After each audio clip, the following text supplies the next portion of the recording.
ஆன்மீக சொந்தங்கள் அனைவருக்கும் அன்பான மாலை வணக்கம். நாம் நம்மளுடைய சேனலில் தொடர்ந்து நிறைய சுவாரஸ்யமான ஆன்மீகம் சார்ந்த தகவல்களை தாங்க பார்த்துட்டு வந்துட்டு இருக்கோம். அந்த வரிசையில் இந்த பதிவில் என்ன பார்த்து தெரிஞ்சுக்க போகிறீங்க அப்படின்னா, 2025ஆம் ஆண்டினுடைய கடைசி மாதமான டிசம்பர் மாதம் எப்படி இருக்குது, மீனராசி அன்பர்களே உங்களுக்கு என்ன மாதிரியான பலன்கள் கிடைக்க போகுது, எந்தெந்த விஷயங்களை நீங்கள் கவனமாக செயல்படணும் அப்படின்ற மாதிரி நிறைய தகவல்களோட இந்த பதிவானது இருக்க போகுது. ஸோ பதிவை எங்கேயும் ஸ்கிப் பண்ணிடாமல் தொடர்ச்சியாக பார்த்து பயன்பெறுங்க. பொதுவாக ஒவ்வொரு ராசிக்காரர்களுக்கும் அந்த மாதங்களில் ஏற்படக்கூடிய மாற்றங்கள் அப்படிங்கிறது அவங்களுக்கு இருக்கக்கூடிய கிரகநிலைகளை பொறுத்து தான். அதனால தான் மாத கிரகங்களை முக்கியமாக வச்சு பார்ப்பாங்க. வருட கிரகங்கள் அப்படின்னா அது ஒரு குறிப்பிட்ட கால இடைவெளியில் தான் மாறுவாங்க. ஆனால் மாத கிரகங்கள் பார்த்திங்கன்னா மாதம் மாதம் மாறக்கூடியது. அதை வைத்து தான் மாத பலன்கள் கணக்கீடு செய்வாங்க. ஸோ வருட கிரகங்கள் அப்படின்னா சனி, ராகு, கேது, குரு பயிற்சி இதெல்லாம் பார்த்திங்கன்னா உங்களுக்கு வருஷத்துக்கு ஒரு முறை, 2 வருஷத்துக்கு ஒரு முறை மாறக்கூடியது. மாத கிரகங்கள் அப்படி கிடையாது. அந்தந்த கிரகத்துக்குன்னு தனித்துவமான தன்மைகள் இருக்குது. அதே போல் குறிப்பிட்ட கால இடைவெளி இருக்கும். அதன்படி தான் மாறிப்பாங்க. வரிசையில் புதுசாக பிறந்திருக்கக்கூடிய இந்த டிசம்பர் எப்படி இருக்குது, மீனராசி நேயர்களுக்கு என்னென்ன கிரகநிலைகள் எங்கெங்கே மாறி இருக்காங்க அப்படின்றத பொறுத்து என்ன பலன்கள் கிடைக்க போகுது அப்படின்றதையும், என்ன பரிகாரங்கள் செய்யலாம் அப்படின்றதையும் தொடர்ந்து பார்க்கலாம். வீடியோ ரொம்பவே இன்ட்ரெஸ்டிங்காக இருக்கும். ஸ்கிப் பண்ணிடாமல் தொடர்ச்சியாக பாருங்கள்.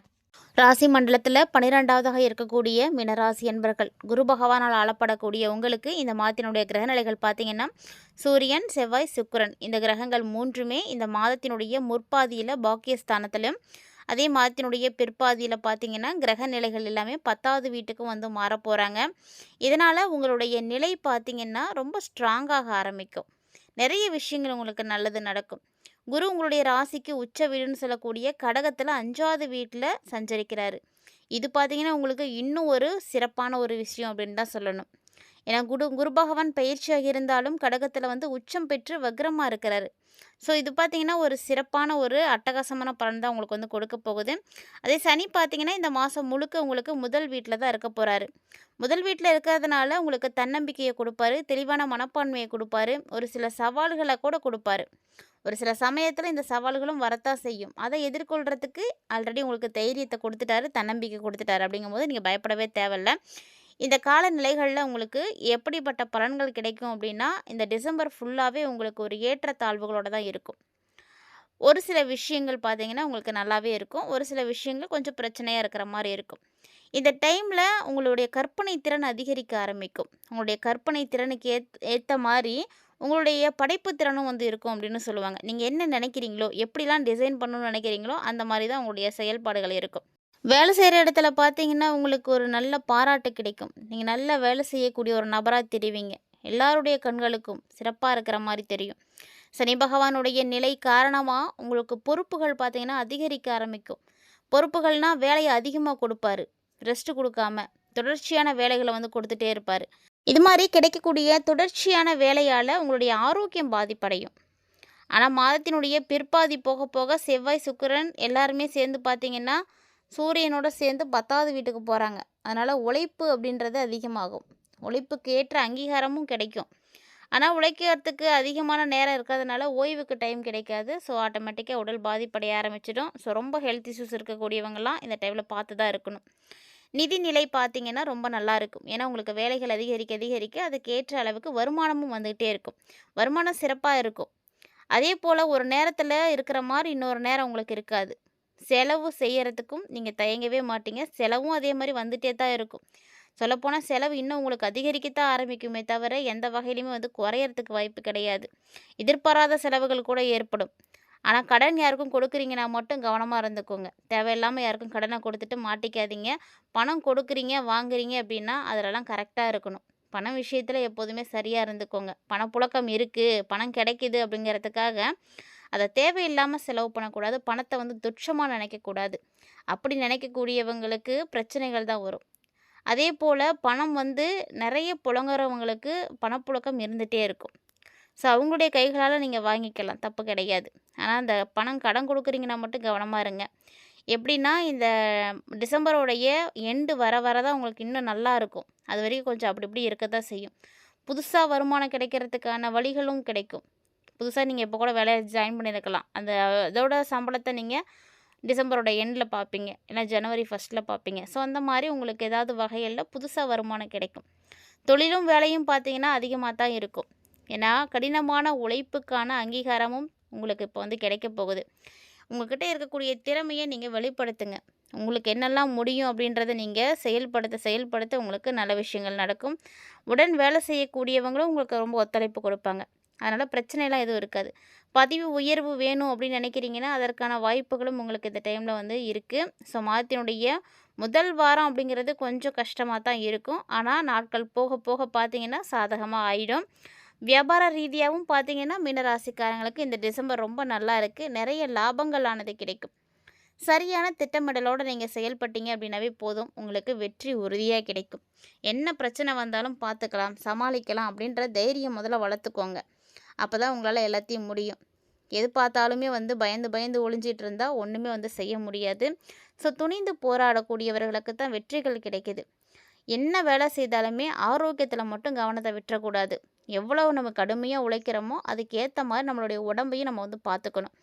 ஏன்னா ஆரோக்கியம் நல்லா இருந்தால் மட்டும்தான் நீங்கள் கடுமையாக உழைக்கவே முடியும். இல்லைன்னா கடுமையாக உழைக்கவே முடியாது. நீங்கள் உழைச்சி சம்பாரித்து எந்த வகையிலையுமே அது பிரயோஜனப்படாமல் போயிடும். அதனால் ஆரோக்கியத்துக்கு தேவையான விஷயங்களையும் நீங்கள் சரியாக செய்துக்கோங்க. கல்வி, ஆரோக்கியம் அது எப்படி இருக்கும் அப்படின்னு இந்த டைமில் பார்த்தோம்னா, ஆரோக்கியம் நல்லா தான் இருக்கும். அப்பப்போ சின்ன சின்ன பிரச்சனை வரும். தொற்று நோய்கள் வரும். திடீர்னு சளி பிடிக்கிறது, காய்ச்சல் அடிக்கிறது, உடலில் வந்து அசதி ஏற்படுறது, சோர்வாக இருக்கிறது, இல்லைன்னா ஏதாவது டென்ஷன் தர மாதிரியான விஷயங்களை கேட்குறது, உங்களுடைய மனசுக்கு அந்த விஷயம் பார்த்தீங்கன்னா ஒரு அழுத்தத்தை கொடுக்கும், வலியை கொடுக்கும். இந்த மாதிரியான விஷயங்கள். ஒரு சில நேரத்தில் பார்த்தீங்கன்னா என்ன செய்கிறோம் அப்படின்றதே தெரியாத மாதிரி இருப்பீங்க. குழம்பி போயிருப்பீங்க. செய்யலாமா வேணாமா அப்படின்ற ஒரு குழப்பமான எண்ணங்கள் இருக்கும். இந்த குழப்பம் அதிகமாக அதிகமாக உங்களுக்கு என்ன வரும்னா தலைவலி வந்துடும். பிரச்சனைகள்லாம் ஏற்படும். அதனால் என்ன பண்ணுறீங்கன்னா முடிஞ்ச அளவுக்கு தேவையில்லாமல் யார்கிட்டையும் பேசாதீங்க எதையும். எந்த விஷயத்தை பற்றி நீங்கள் யோசிக்கிறீங்களோ அதை யோசிக்க யோசிக்க உங்களுக்கு பிரச்சனை தான். ஸோ எல்லாத்தையுமே வந்து தவிர்த்துட்டு அமைதியாக இருக்க பழகிக்கோங்க. சுகாதாரமாக இருக்க பாருங்கள். ஆரோக்கியம் அப்படிங்கிறது ரொம்ப முக்கியம். ஆரோக்கியமான பழக்க வழக்கங்களை வந்து கடைப்பிடிங்க. அதுதான் உங்களுக்கு வந்து நல்லது. இல்லைன்னா இந்த டைமில் பருவகால நோய்கள் எல்லாம் பாதிப்படைவீங்க. சுற்றுச்சூழல் வந்து சுகாதாரமாக வச்சுக்கோங்க. நீங்கள் இருக்கக்கூடிய இடம் எப்போதும் தூய்மையாக இருக்கணும். நல்ல உணவுகளை சாப்பிடுங்க. இந்த மாதிரி சின்ன சின்ன விஷயங்களை பார்த்துக்கிட்டிங்க அப்படின்னாவே போதும், ஆரோக்கியத்துலேயும் பெருசாக பிரச்சனை இருக்காது. கல்வி பயிலக்கூடிய மாணவ மாணவிகளுக்கு, மினராசியை உடையவர்களுக்கு இந்த டிசம்பர் சராசரியாக தான் இருக்கும். வெற்றி வேணும் அப்படின்னு நினைக்கிறீங்கன்னா இலக்கை நோக்கி நீங்கள் ஓட ஆரம்பிக்கணும். அப்போ கடினமாக வந்து என்ன பண்ணணும், படிக்க ஆரம்பிக்கணும். கவன சிதறலெல்லாம் தேவையில்லாதது. இன்னுமே கூட நீங்கள் முயற்சி எடுத்து படிக்கணும். படிப்பில் நல்ல கவனமாக எடுத்து படிச்சிங்க அப்படின்னா கண்டிப்பாக உங்களுக்கு நல்லது நடக்கும். உயர்கல்வி பயிலணும் அப்படின்னு நினைக்கக்கூடிய மாணவங்களுக்கெல்லாம் 5வது வீட்டில் குருவினுடைய பார்வை இருக்கிறதுனால சாதகமாக அமையும். அதனால் இந்த டைமில் நீங்கள் ஹையர் ஸ்டடீஸ் பண்ணலாம். வெளியில் போய் படிக்கணும்னு நினைக்கிறீங்கன்னா கூட படிக்க முடியும். நீங்கள் என்ன படிக்கணும் அடுத்து அப்படின்னு நினைக்கிறீங்களோ அதை செய்ய முடியும். அதற்கான அமைப்பு இருக்குது. ஏன்னா குரு பார்க்குறாரு. அதனால் கண்டிப்பாக நடத்தி கொடுப்பாரு. அதே போல் போட்டித் தேர்வுகளுக்கு தயாராகிட்டு இருக்கக்கூடிய மாணவ மாணவிகளாக இருக்கீங்க அப்படின்னா கண்டிப்பாக இந்த மாதத்தில் வரக்கூடிய எல்லா விஷயத்தையும் நீங்கள் அட்டென்ட் பண்ணுங்கள். ஏன்னா நிறைய விஷயங்கள் உங்களுக்கு வெற்றி வாய்ப்புகள் வந்து கிடைக்கும். குடும்ப உறவுகள் பொறுத்த வரைக்கும் ஏற்றத்தாழ்வுகளோடு தான் இருக்கும். என்னதான் குடும்பத்தில் இருக்கக்கூடிய உறவுகளோட ஏற்றத்தாழ்வுகள் இருந்தாலுமே கூட அன்பு அப்படிங்கிறது எப்போதும் மாறாது. அந்த அன்பு தான் உங்களை வந்து சரியாக வந்து கொண்டு போகும். அன்பை வந்து மாற்றிக்காதீங்க. அன்பு உறவை வந்து மேம்படுத்தணும் அப்படின்னா அதுக்கு தொடர்ந்து நீங்கள் முயற்சிகளை பண்ணுவீங்க. எந்த ஒரு உறவையுமே வந்து விட்டு பிரிஞ்சு போகணும் அப்படின்ற எண்ணம் உருவாகாது. அதே போல் காதல் உறவுகளுக்கு இந்த டிசம்பர் ரொம்ப ஆரம்பமாக இருக்கும். பிற்பாதியில் சிக்கல்கள் ஏற்படுறதுக்கும் வாய்ப்பு இருக்குது. ஸோ அதனால் பார்த்து கவனமாக நடந்துக்கணும். குடும்பத்தில் சுப நிகழ்ச்சிகள், கொண்டாட்டங்கள், சந்தோஷம் இப்படி எல்லாமே நடக்கும். தாய்வழி உறவுகளோட மட்டும் கொஞ்சம் கவனமாக இருந்துக்கோங்க. ஏன்னா தாய்வழி உறவுகளுக்குள்ளே தான் உங்களுக்கு பிரச்சனைகள் ஏற்பட போகுது. மோசமடைய வாய்ப்புகள் இருக்குது. இந்த டைமில் உங்களுக்கு அதெல்லாம் பார்க்கும்போதும் நினைக்கும் பொழுதும் கோபம் வரும். இந்த கோபத்தை முடிஞ்ச அளவுக்கு நீங்கள் கட்டுப்படுத்த பாருங்கள். கோபம் அதிகமாக அதிகமாக உங்களுடைய ஆரோக்கியத்துக்கு தான் அது பாதிப்பு. அதனால் கோபத்தை வந்து கட்டுப்படுத்திக்கிட்டீங்க அப்படின்னா பெருசாக பிரச்சனைகள் ஏற்படாது. சொல்லப்போனால் இந்த டிசம்பர் முழுக்க உங்களுக்கு ஒரு மாற்றத்தை கண்டிப்பாக வந்து கொடுக்கும். டிசம்பரை தாண்டிட்டீங்க அப்படின்னா அடுத்த ஜனவரி பார்த்திங்கன்னா ரொம்ப நல்லாயிருக்கும். மிகப்பெரிய அளவில் பணப்புழக்கம் ஏற்படக்கூடிய ஒரு ஆண்டாக உங்களுக்கு புத்தாண்டு இருக்க போகுது. ஸோ புத்தாண்டை பற்றி நம்ம வரக்கூடிய அடுத்தடுத்த பதிவுகளில் பார்க்கலாம். இந்த புத்தாண்டு எப்படி இருக்கும், என்னெல்லாம் செய்யணும், எப்படிலாம் வந்து இருக்கணும் அப்படின்றதெல்லாம் நம்ம தொடர்ந்து பார்க்க போகிறோம். அதெல்லாம் நீங்கள் தெரிஞ்சுக்கணும்னு நினச்சிங்கன்னா மறக்காமல் சேனலை சப்ஸ்கிரைப் பண்ணி வச்சுக்கோங்க. அப்போ தான் நாங்கள் வீடியோஸ் போட்டால் உங்களுக்கு உடனே வந்து நோட்டிஃபிகேஷனாக காட்டும். நீங்களும் வந்து பார்க்க முடியும். இந்த டிசம்பரை வந்து நீங்கள் இன்னும் நல்லா கொண்டு போகிறதுக்கு எளிமையாக செய்யக்கூடிய வழிபாடுகளும் பரிகாரங்களும் கூட இந்த பதிவில் நம்ம சொல்ல போகிறோம். ஸோ அதையும் மறக்காமல் நோட் பண்ணிக்கோங்க. நீங்கள் ஒவ்வொரு மாதத்தில் பலன்கள் பார்க்கும் பொழுதும் அந்த மாதத்திற்கு ஏற்ற மாதிரியான பரிகாரங்களும் வழிபாடுகளும் கொடுக்கப்பட்டிருக்கு அப்படின்னா அதையும் நீங்கள் தொடர்ந்து செய்யுங்க. ஏன்னா அப்போ தான் அந்த மாதத்தில் ஏற்படக்கூடிய கிரகங்களால் ஏற்படுற பாதிப்புகள் உங்களுக்கு வந்து குறையும். கிரக தோஷங்கள் இருந்தால் விலக ஆரம்பிக்கும். ஸோ அதுக்காக தான் அந்தந்த மாதத்துக்கான வழிபாடுகளும் பலன்களும் வந்து கொடுக்குறோம். அதை நீங்கள் செய்யும் பொழுது பிரச்சனைகள் வந்து பெருசாகாமல் வந்து தடுக்க முடியும். பிரச்சனை வராது அப்படின்லாம் சொல்ல முடியாது. அந்த பிரச்சனை வந்து பெருசாகாமல் உங்களை பெரிய அளவில் பாதிப்படைய செய்யாமல் தடுக்க முடியும். அந்த ஒரு விஷயத்துக்காக தான் நம்ம இறை நம்பிக்கையோடு இந்த வழிபாடுகளையும் பரிகாரங்களையும் வந்து செய்கிறோம். ஸோ அந்த வரிசையில் நீங்கள் என்ன இப்போ செய்யணும் அப்படின்னா, இந்த மாதம் முழுக்க டிசம்பரில் அரச மரத்தடியில் இருக்கக்கூடிய விநாயகரை வழிபாடு செய்யுங்க. முடிஞ்ச விநாயகருக்கு ஒத்த படையில் குடத்தில் தண்ணி எடுத்து ஊற்றி வழிபாடு செய்யுங்க. அதே போல் சிவபெருமான வழிபாடு செய்யுங்க. சனியினுடைய ஆதிக்கம் வந்து குறையும்.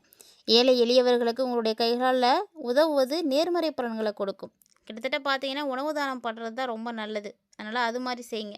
இந்த மாதிரி சின்ன சின்ன எளிமையான வழிபாடுகளை செய்து கண்டிப்பாக இந்த மாதத்தை உங்களுக்கு சாதகமாக மாற்றிக்கோங்க. இந்த பதிவு உங்களுக்கு பிடிச்சிருக்குன்னு நினைக்கிறேன். பிடிச்சிருந்தா லைக் பண்ணுங்கள், ஷேர் பண்ணுங்கள், மறக்காமல் கமெண்ட் பண்ணுங்கள். இது மற்றும் ஒரு சுவாரஸ்யமான ஆன்மீக தலைப்பில் சந்திக்கலாம்.